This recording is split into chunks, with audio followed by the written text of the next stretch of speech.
Good evening. As happens too often, 2010 brought the wrong sort of headlines for South Australia.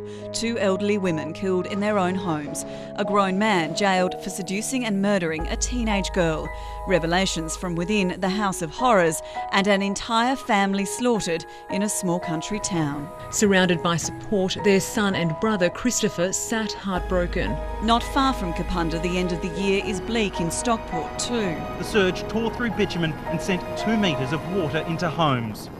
But elsewhere, an abundance of rain was finally good news. If only the birds and fish could talk, I mean, they would be like us, they would be ecstatic. The long-suffering river returning to 1992 levels, although the Murray-Darling Basin Authority still wants irrigators to give the water back. Our region is going to fall apart. It's as simple as that. But for now, the state government believes there's again water to spare. A chance to announce some good news in what's been a bad year for Labor.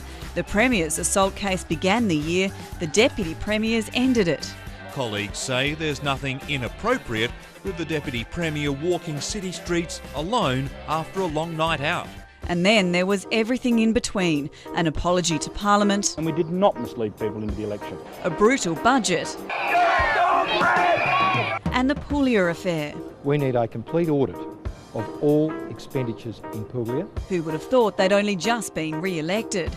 An old Rand government battle was lost, hit-run lawyer Eugene McGee again leaving court without conviction. And I'm deeply remorseful for the loss of Mr Humphrey's life. The bikies had their legal victory over anti-association laws, but the gang threat came from a new front, the New Boys at the centre of stabbings, bashings, shootings and a bombing. The bomb detonated between the 2 men. A more mysterious group emerged in the northeastern suburbs in the form of a doomsday cult.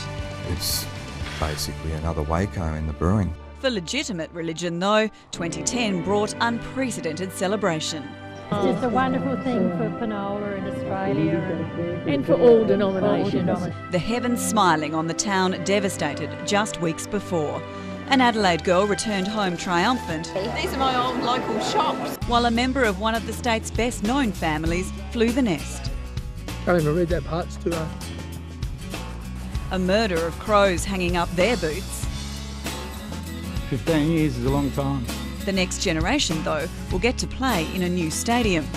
And as the year drew to a close, we welcome some new residents to our state, hoping Woodside is the springboard to a new life. Fiona Clark, 10 News.